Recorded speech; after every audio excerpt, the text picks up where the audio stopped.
to the Dream Journal.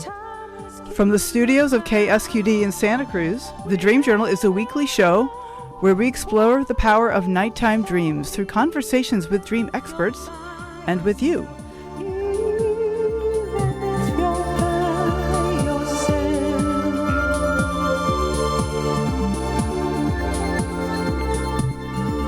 In the words of Carl Jung, who looks outside dreams, who looks inside awakens.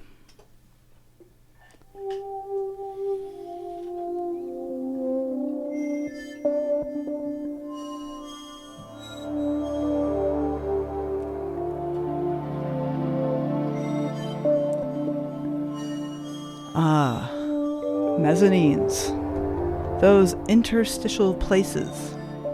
This is the name of today's music. Companioning the dying through lucid dreams. Our guest is Jeanne von Bronkhorst, and she will share some of her experiences of psychopompic dreaming. I am your host, Catherine Bell of Experiential Dreamwork, and welcome to the Dream Journal.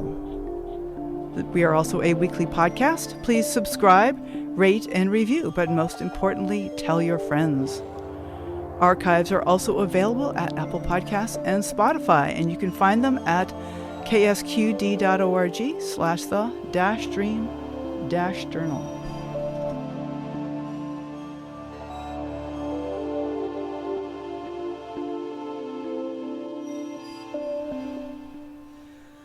All right. Share my dream homework. So, it's funny, homework. It's like a chore. Sounds like a chore, doesn't it?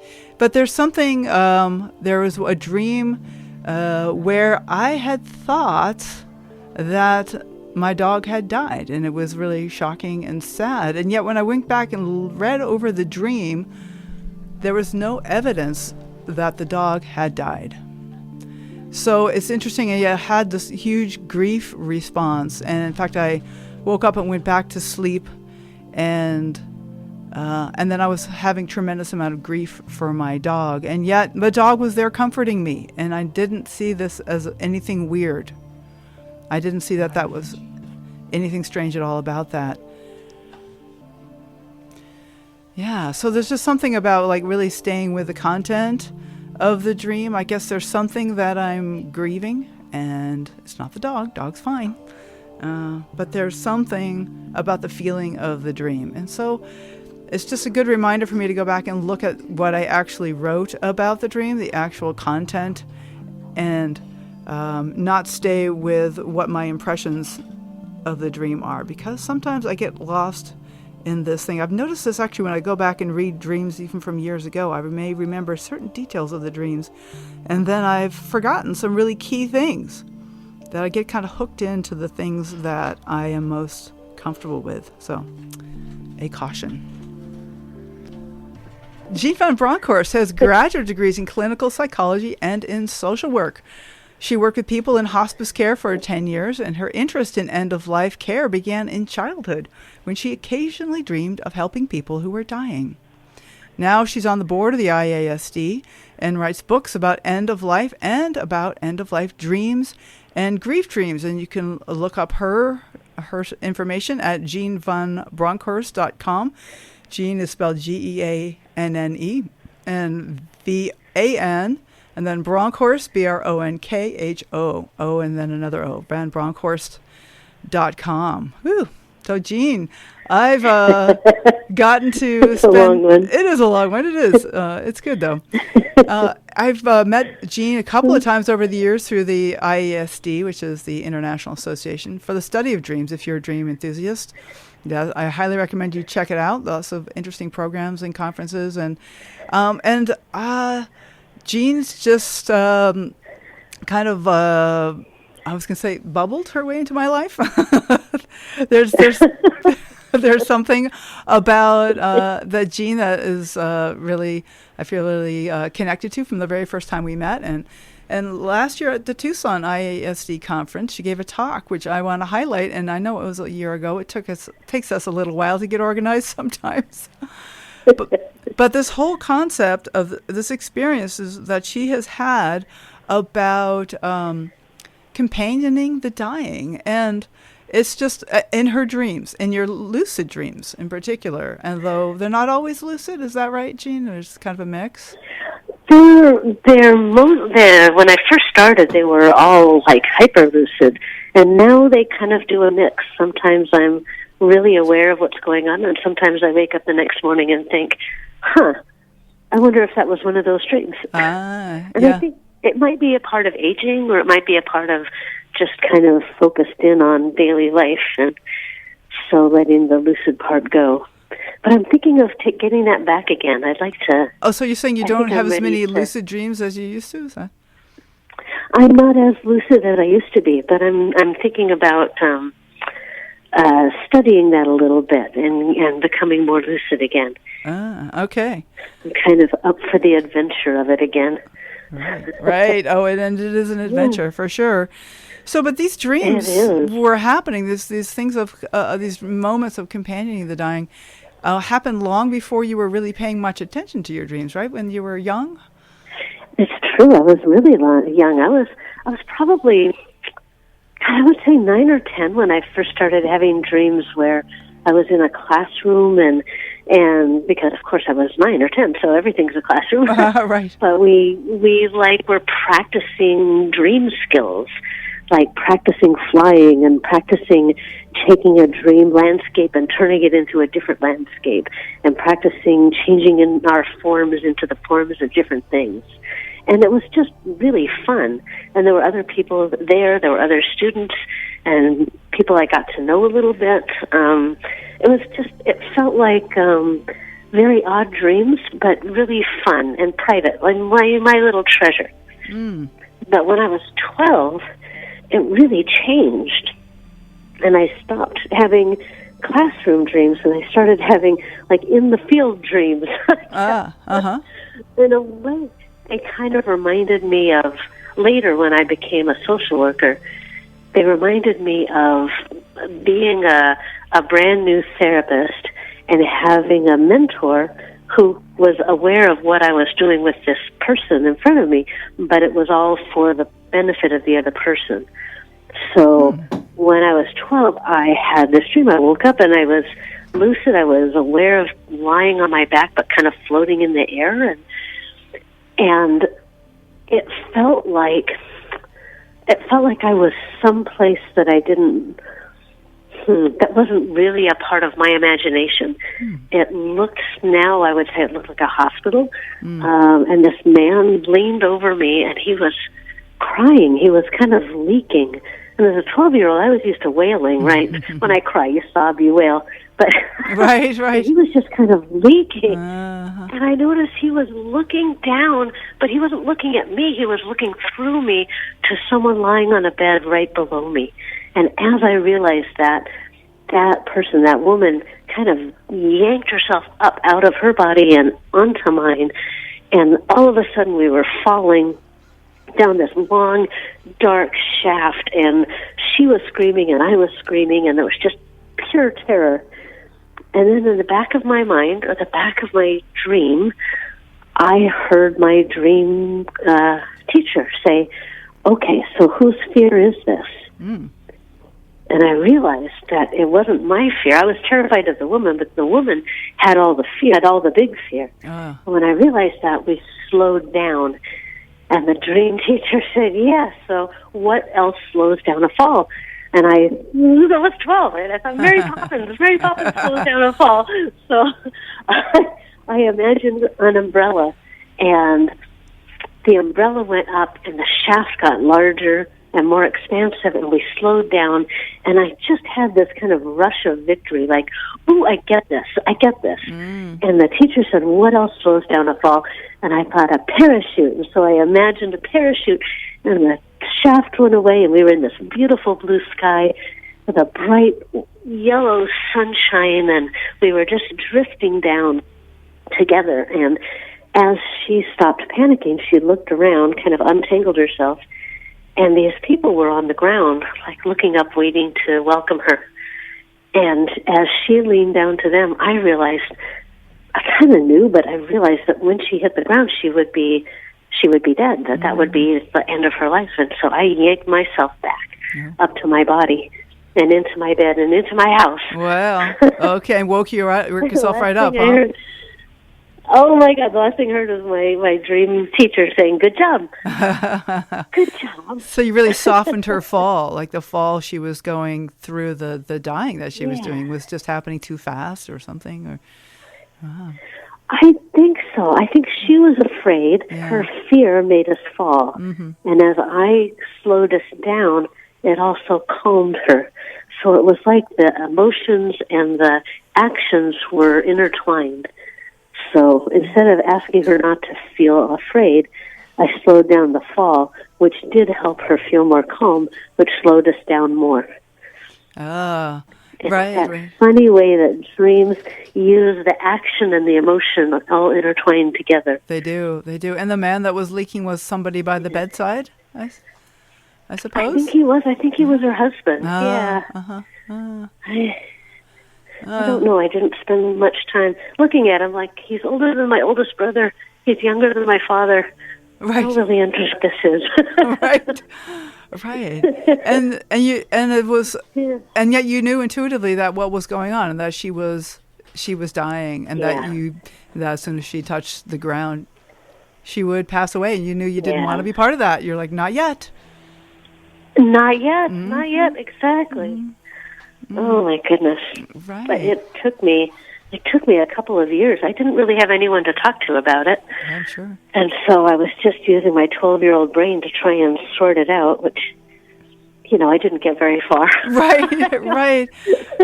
Now that's interesting that you talk about the 12-year-old brain, and that's something that I remember you talking a bit about is the larger self versus the current self. And I wonder if this is a good time to talk a little bit about that, because it's just take a breath of this whole idea of companioning the dying, and like 12-year-old girls. How is that even possible? But I know. I had so many questions. Like, did she see a 12-year-old girl? But I don't think she did. I think she was in her own experience. Right.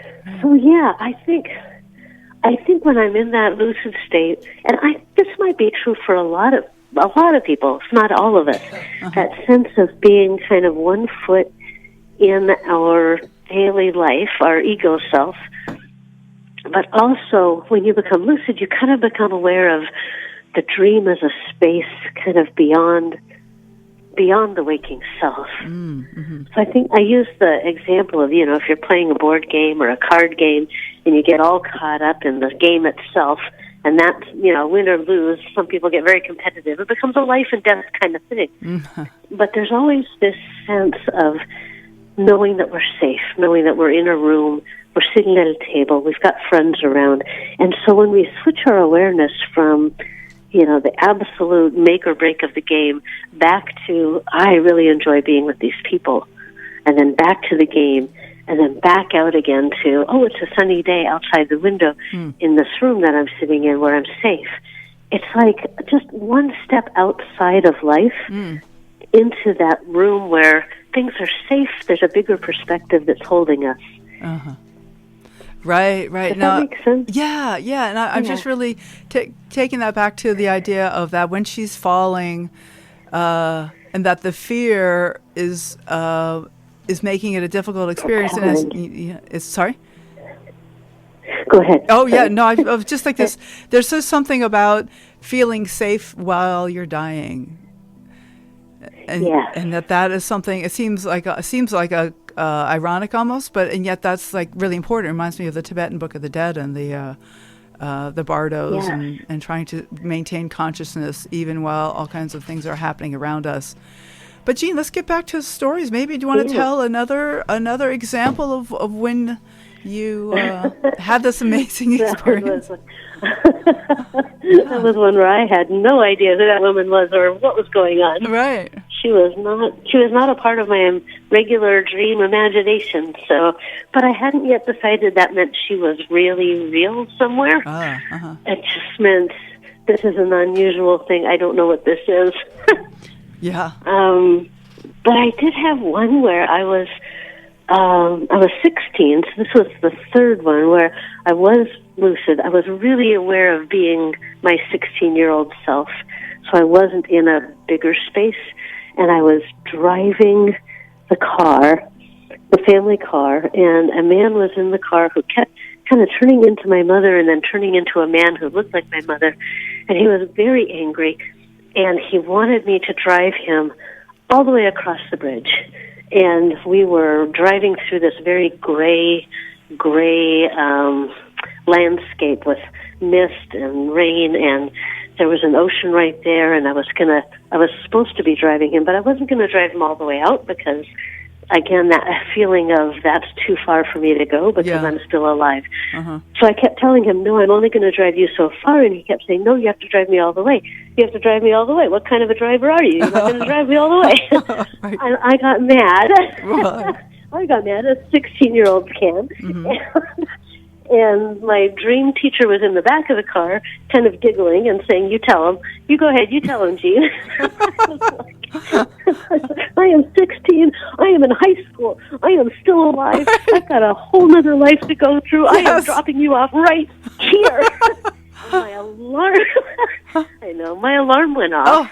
Oh. And I turned over. I had the very same consciousness. I was like back in my body, turned over, turned off the alarm and said, see, I am alive. I do have school to go to. Mm-hmm. And was very, very glad about that. But when I woke up so that day I came home from school, and my mother met me and said, I have some hard news.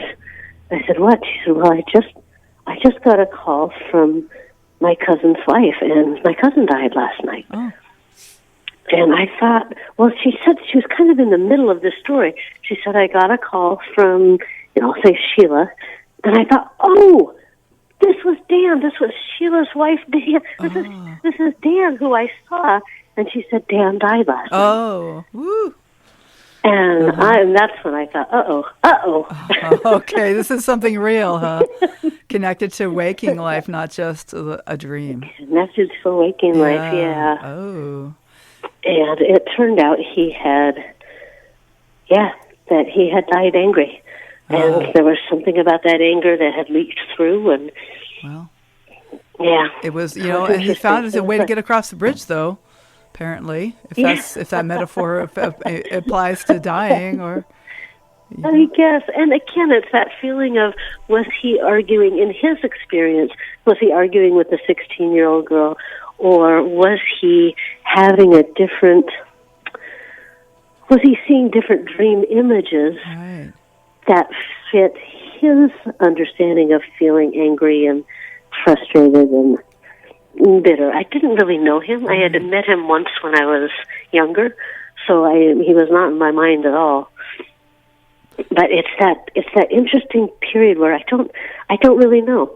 I don't really know if what I'm experiencing in the dream image is the same image that other people are experiencing, or if we do some kind of a dance between them, and that what we're really sharing is the emotional experience. Mm-hmm. Well, it's even true in waking life. Like, do I really have the same world that you do? It's not really obvious to me that that's the case. When we talk about the world as illusion, like I have this, do you remember this old movie? I think, I can't remember what it's called, Kiefer Sutherland, some old kind of a horror movie where these teenagers would take turns. Oh, Flatliners. Yes, Flatliners, yes. And they would take turns dying, and I forget how they got back to life, but each one when they died had have an afterlife experience, which was totally appropriate for their own metaphor, but was very different from each other's. And that's, of course, our dreams are that way, and perhaps, like, how do we even know in any of these circumstances? Exactly. Yeah. Uh-huh. It feels like, in some way, we're having a non-physical experience for the first time. When we're dying, we are becoming non-physical. We are physical beings, and so those dreaming skills can help us pull out images and landscapes and situations that help us understand and reflect a non-physical experience in physical terms. Well, of course, dreams themselves are also non-physical experiences. But they're physical in the sense of we put ourselves into a three-dimensional space. We put ourselves into a surrounding, into an environment, and have other people that we're talking to, or animals that we're talking to. So we have this kind of three-dimensional experience of perhaps a non-physical thing of emotion, for instance. So I don't just feel scared, I see a bear. Yeah. Or I get chased by a monster. Right. And how is that? So is that similar then to the dying experience as well? That then we kind of find this some kind of a metaphor. Something I've heard you say about like the man on the bridge, that was kind of his metaphor, and the woman falling, and variously the men on a ship, on a sailing ship. That these are kind of the square dancing. There's these meaningful metaphors that people experience. Yes, I think that is it. I think we kind of, and from my work in hospice, I've looked at dreams of the dying, and there is that sense of the dreams becoming more vivid and more hopeful as people get closer to dying. And people will dream not of reaching a place of non-physical, but they'll dream of a bridge or a path or a mountain or a crossing where people are on the other side ready to meet them, where people are helping them. Right. They will have visions of the people who have died before coming back to be with them. And so these visions are so often filled with kind of a hope and a calm and a peacefulness. And what they have found in the research is that when people have these experiences, when they talk about these experiences, they have a much more peaceful dying. Yeah. They need less pain medication. They need less anxiety medication. They have less moaning and grimacing and ending badly. The dreams help us know how to go forward into something rather than feeling like we're ending something. And that, I think, makes all the difference. Right. So there's people welcoming the dying person, like the people who have already died, their loved ones, and yet here are you, and there's someone there to help. Yeah. So it's interesting because then here's you on the and others presumably are doing this as well, who are having dreams of helping people, people who are alive helping people die from this side, and then there's people who have already died, perhaps helping the dying person from the other side, like welcoming them across. There's both. It seems like there's both. Yeah, I think so.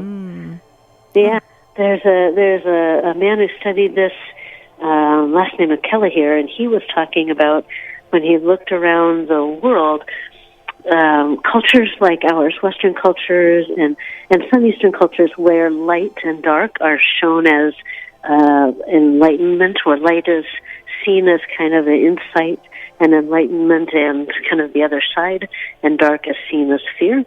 We tend to have metaphors of tunnels or shafts, or the sense of there's a darkness and then there's a sunshine, there's a lightness to it. But in cultures that don't have that metaphor, that don't experience the world in that way, they don't see shafts or darkness or tunnels or light. But what they all do is they all have somebody there to help.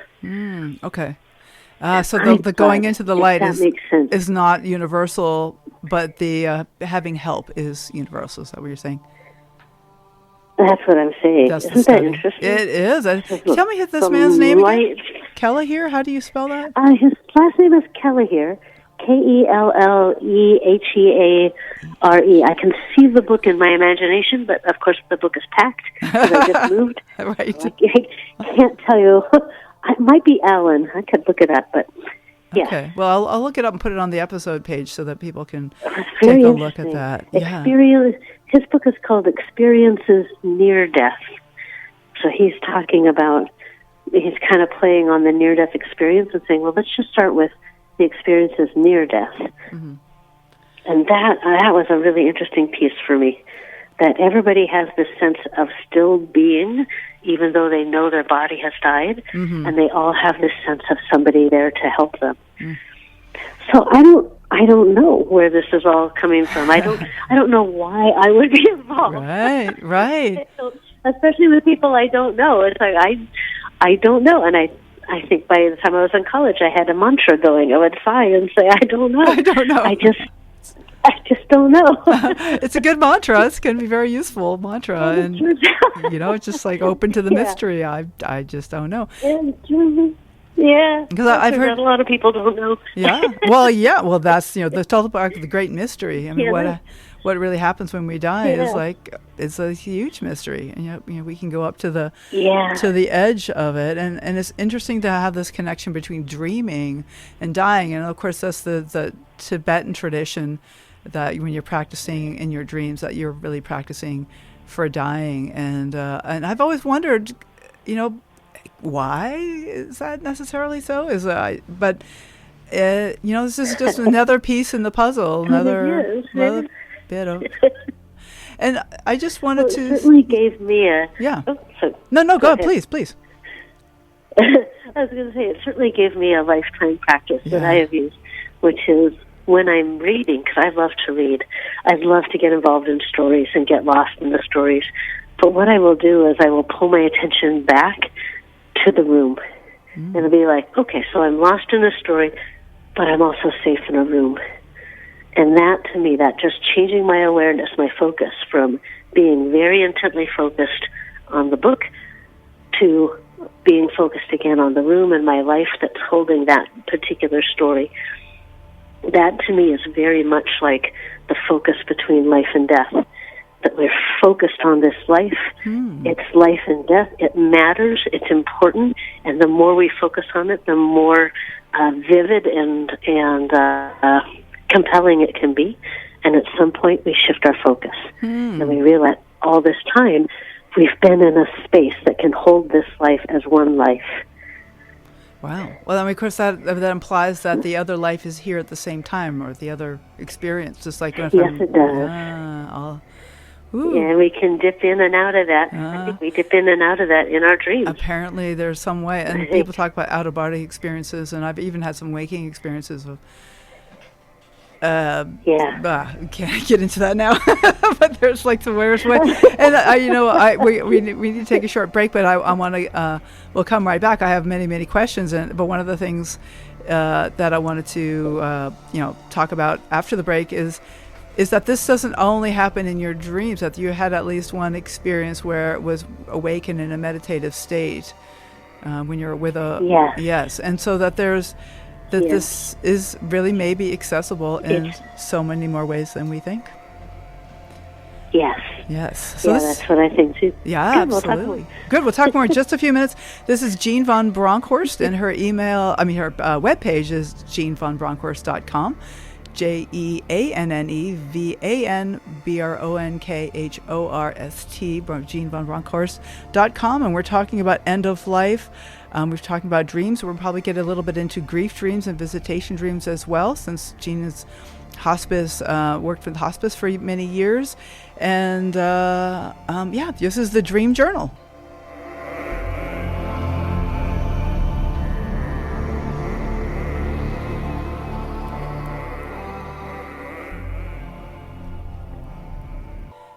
Okay, welcome back to the Dream Journal. My name is Catherine Bell. Our guest today is Jeanne von Bronkhorst. I'd like to let you know that next week our guest will be author Roberta Kurilov, whose memoir, Framing a Life, is rich with dreams and what they have meant to her throughout her varied and interesting life. So the topic today is end-of-life dreams. And so we're back with Jeanne. Hello. Hi. So this is... where to start? Okay, well, I see that our engineer Rick has a dream that he'd like to share. So let's take Rick as... Hi, Jeanne. Okay. This Hello. dream is somewhat in tune with what Catherine's dream at the opening, and also in tune with the show. And I have a very specific question. Normally, my dreams are fairly dull. It's just me walking around a city that I'm supposed to know, but I don't, and I just look around and go, well, what the heck? And I had one of those dreams, and I woke up from that dream, and then I went back to sleep. And once again, I'm walking around a city, but I'm walking my two dogs. I have two pugs. They're both elderly dogs. Dogs do resemble their owners. And so we were coming to some bushes. Pugs just love to smell everything. And so the female was up front, around the front of where the bush stem was, and kind of under the bush. And the male was behind me slightly and on the other side of the bush. And they were both smelling. Was kind of looking around, letting them do their thing. And all of a sudden, the female starts to make a really strange sound. I'd never heard it before, like a tittering. So I pull her out, and I see she's kind of bloody, like something's clawed her. And I realize that something's wrong, because then I hear another sound, which I can't really describe, from the male, and I try to turn around to look at him. I see under the bush, behind the bush, is crouching like a 5-foot mountain lion. Oh. It's very large. And I look to see where our Biscuit is. He's under the bush, but he has been killed and mauled in a way that was just completely awful to me. It was traumatic to me to think about it, to see it in the dream, and it's equally traumatic for me to think about it now. So why would my brain, in its evolutionary hunt to improve me, show me an image that traumatizes me during the dream and long afterwards? Yes, indeed, Rick. Thank you. You know, it's a big question. You know, Jeanne, if I could just say that there's a phrase that pops up to me, is that we always joke about this in my dream groups: death in the dream world. This is like become like a kind of yes, death in the dream. Yeah. Like it's often, yes, you know, it's painful and scary, and yet somehow it's often good. Like what? Huh? So yeah. I wonder if you have any. That's what I was thinking too. Yeah. I was thinking about Jeremy Taylor talking about dreams having so many different levels to them, and death in particular having so many different levels to them. The thing about dreams at the end of life is that they don't often talk about the death of. They're not often about dying. They're often about moving forward. But what your dream is a dream about someone important to you, a piece of you, about your pets, your beloved pets who resemble you in some way. I'm not going to get into that because I haven't seen you. But it feels like there's something threatening or something that is asking you to change or asking you to make a huge life change. Would be my first impression of it, because I think that dying in dreams is often about metamorphosis and transformation, and that challenge of something has to change, but in order for something to change, something in me has to die in order to get to that new life. But that's just a very quick little. If that was my dream. Yeah. Oops, are you still there? Yeah, I'm here. Can you? Okay. Good, yeah. Okay. No, I agree. It's something about transformation. And the thing about transformation is it doesn't always feel good from this side. I mean, do the caterpillars really want to be butterflies? I'm not sure. Like, it might be kind of scary to, like, imagine what? I'm going to be, like, floating through space? That can't be good. And so that can be painful to get ready for transformation. Do you have anything you want to say about that, Rick? Is anything there resonate for you, or what do you think? Well, there are always opportunities for vast and swift change in one's life, and I may or may not be in the midst of any of those things, but I will keep an eye out and keep that in mind, and basically trying to, turn the focus to a very soft blur as regards to the image in the dream, because it was particularly vivid. I woke up and I was just crying out in anguish for a couple of minutes until I completely woke up, and then I made sure I was completely awake, so I didn't plunge back into the dream. Right. Well, we always hope such dreams are not precognitive. So that's Look out for mountain lions, I guess. Well, maybe the other thing, a little note from Tony Rizzamato, is maybe it was too much stuffed cabbage before bedtime. That's also a possibility. I'm wondering if I have another. Do you have anything else you want to add about that, Jeanne?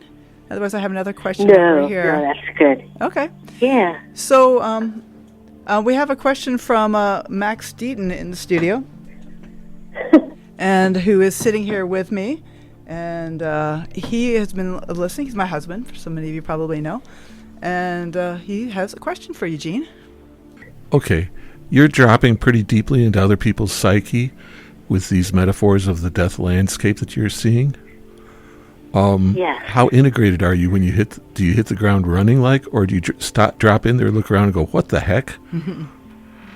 So I think that first story I told when I was 12 was definitely a what the heck. I don't know what I'm doing. But after that I felt really confident and like I had been doing it for a while. So the second one I had when I was like 2 years later, so 14 or so, I was feeling at the top of my game, as they say. Uh-huh. And I want to go back to the story of the woman. Well, you had the question about doing this when awake, and I think part of what happened in the dreams is that I was learning how to kind of be with someone, understand what their metaphor was, and then use my dreaming muscles to kind of boost out from the emotion to the actual landscape, to actually put in place. So it was kind of this combination between my imagination and their imagination. And that's kind of how I want to talk about it. So the one that happened when I was, I was in my 50s, so, it wasn't that long ago. Mm-hmm. And I was sitting beside the bed of someone who was dying, a woman who was elderly and was alone. And so this is in waking life, and she was gasping and clutching and generally in that last throes, but really uncomfortable and fearful. And so I sat at the end of her bed. I sat in a chair. I wasn't touching her. And what I did was I closed my eyes and I imagined myself into kind of a gray room with nothing going on, just kind of giving myself a mental clearing. And as I sat there, I started to hear music. And then gradually what came out was I was in a little town, and we were by the seaside, and it was a beautiful day, and there was a band, like a high school band, getting ready to do a parade, and they were warming up, and there were all these people lined up. And I'm sitting in the chair, I'm imagining all this, and hearing the woman gasp behind me. And then this woman came dancing up to me. She was in her early 30s, and she had long dark hair, and it was in a braid. And I knew that it was the woman who was in the bed. But in my imagination, she was now young, she was vital, she had this red dress on. And she looked at me, she was like, I've always loved parades. And I said, I know, because at that point I did know. And I said, I think they're here for you. And she kind of looked out, and the parade was lined with people that she knew and she loved, and I could feel her kind of leaning forward, and I could hear the woman in the bed gasping, and I smiled at her and said, at this point you probably don't even need to breathe. And she smiled with this recognition, and the woman in the bed stopped breathing in that instant. Wow. And I just held this imaginal space and watched the young woman kind of go forward and start to greet people, and the band played, and they marched behind her, and it was just one of the most beautiful things. Wow. And it was just, and you were just meditating with her, so you're awake at the time. I was, right? Yeah, yeah. And then I just sat there. I didn't go tell the nurse. The nurse came in eventually and realized what had happened, and I spent the next hour just kind of holding that space, but going about my job. But at that point I was just like folding clothes. I didn't see anybody. I was just trying to hold that space for a little while for her. Yeah. So it was like a blending of my imagination with her imagination. She loved parades. I was seeing a parade that was very reminiscent to my childhood little town growing up. So I was seeing the ocean. Was she seeing the ocean? I don't know. But whatever that was, it gave her just enough calm to move forward. Wow, that's amazing experience. Max, did you have a follow-up there? Just a question, sort of statement thing. So you're having a common daydream with the woman who is dying? Apparently. Yeah. Wow. Yeah. I can remember I was a volunteer for hospice for a few years as well, and I can remember those moments dying. One woman in particular was same thing, really, really restless, having trouble breathing, and I didn't know what to do. You know, you don't know, you never know. But it's. You don't know what to do often. I wouldn't say I've done that very often. I think that was one time. I had a lack of self-consciousness, which really helped. But often, we feel self-conscious and like, what can I do? And, what is it? What is my job here? And so we're kind of fumbling around. Right. But I've done a lot of fumbling in my life. We all but do. Somehow this time of course, it's just part of being. Yeah. But this time I had that lack of self-consciousness and could just enter into that imaginal space and invite her in. So, Jeanne, I I understand that you're currently working on a book about exploring how we can remain emotionally connected to each other through the end of life, and I would love to talk with you about that a little bit. I know you're in the process, but my father is actually turned 90 in February, and his health he's declining, and he has episodes, and he's with my mother's taking care of him in Massachusetts, but it's a concern of mine. I like, how do we stay emotionally connected with our loved ones? And I call them on the phone, and we don't know what to say to each other sometimes. And I wonder if you could say a little bit about that. Yeah, that's really hard, isn't it? Mm-hmm. Because it really depends on what he is most needing. Yeah. What he is, if he's wanting to talk or not talk. So it's finding a way to be where they are and not ask them to be where you are, which is really hard because we often, especially with parents, we want them to say more than maybe they want to say. Yeah. Or if we're with people who don't usually talk, then we can end up feeling like we didn't get everything we wanted said. And that's really hard. And I guess for me, it's partly the dreaming has helped. When I was working in hospice, I would just ask people, how are your dreams? How are your dreams doing? And leave it really open and easy. And if people had dreams, they would feel often comfortable enough to share them. And those dreams then could become a way to talk about what's happening without it feeling too close. Right. As a social worker, again, I'm going to have her last name Golitz, but I don't remember her first name. But she ran support groups for people with cancer, and what she found is when she asked people about their dreams, it helped them talk about their fears as well, because the dreams became a container for the emotions. The dreams became a way to express the emotions one step removed. So instead of saying, I'm terrified, we could say, something was chasing me, and it made me feel scared. And that is just one step removed from what's happening right now. And let people talk about then and share their emotions in a way that was much deeper and truer than before, than without doing the dreams. Right. Well, that's of course how dreams help all of us, whether we're close to dying or not. That's so powerful. And I must say that I have not tried specifically asking my father about his dreams, but I do find myself sometimes telling him my dreams. And I don't know if that's a good way to do it given too. that we have personal relationship, that's if you've got a relationship that allows that, I'd say absolutely. I also sometimes find myself talking. Sorry. One more thing. I sometimes find myself talking about his mother, Emma, who was my grandmother, who was of the four grandparents, the one I knew the best and found the most kind, was connected to, and just thinking of him and all of his siblings have all now passed away. So I find myself talking to him about his mother sometimes. Does he like that? Yeah, he does. He does. Yeah, it seems to give him something to kind of latch onto. That's a wonderful thing then. Yeah. and just telling stories of their life. I remember when, or God, I was seeing this the other day, and it reminded me of how we, that kind of thing, to launch into family stories. Wonderful.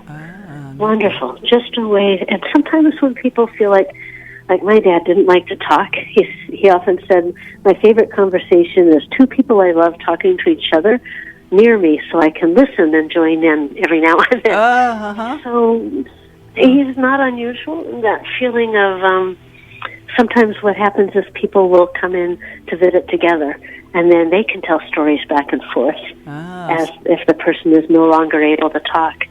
'Cause it's hard to talk to someone who's not responding, but we can go in twos and threes and have a memory party, have one of those, first time I saw him be mad, first time she made me laugh, first time, when they first saw each other, or what story do you remember about how they got together? And trading stories back and forth about their lives is hugely comforting.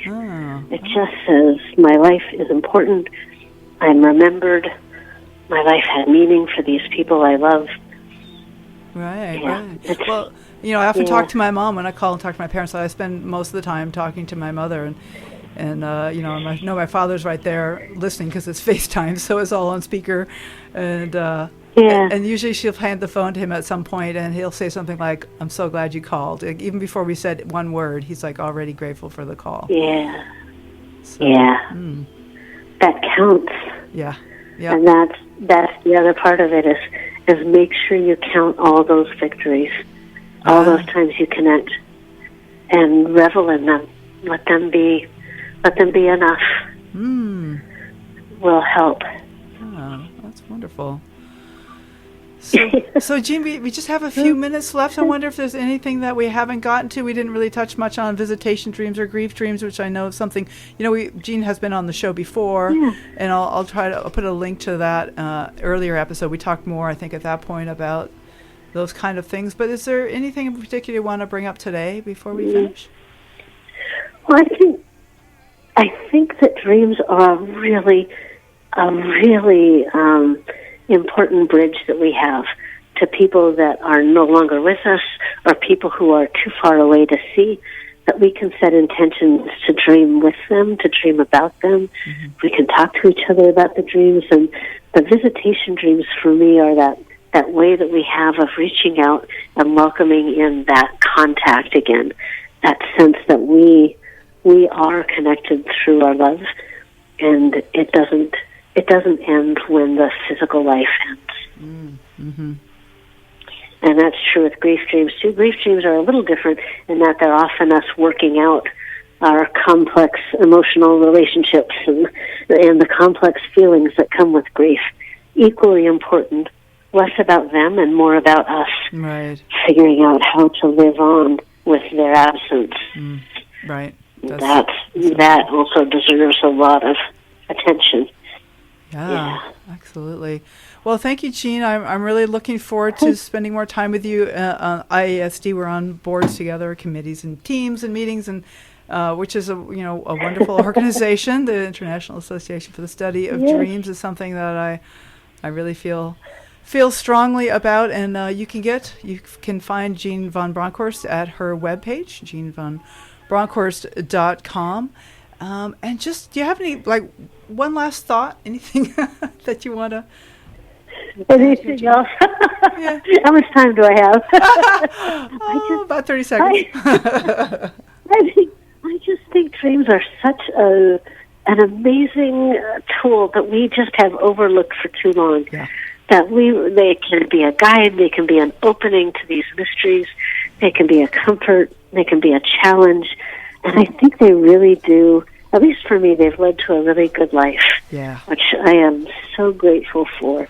Absolutely. But we can form trusting relationships with our dreams without having to give over our control, but just a sense of how do we work with them, how do we talk back and forth.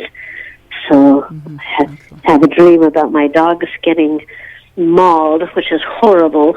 And so then it becomes, so how do I respond to that? How am I going to put meaning on that makes sense for my life now?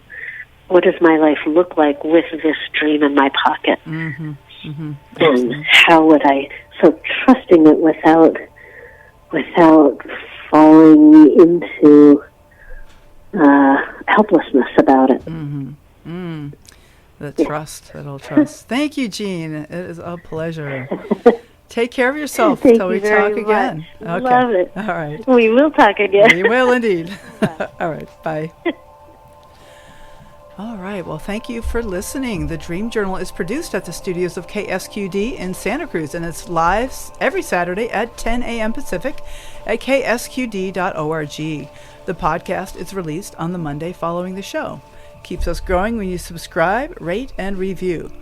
I'm Catherine Bell. Find out about my dream coaching practice at experientialdreamwork.com. You can email me at catherine@ksqd.org, katherine@ksqd.org. You can follow Experiential Dreamwork on Facebook and Instagram to find out about upcoming shows. I'd like to thank Rick Kleffel, engineer and music creator. You can find the ambient music at pandemia.com. I'd like to thank Tony Rosamato, Eva Milady, Rick Kleffel. The intro music is Water Over Stones, and the outro music is Everything. Tomorrow morning when you wake up, take a minute to write down your dream and bring it to the next Dream Journal.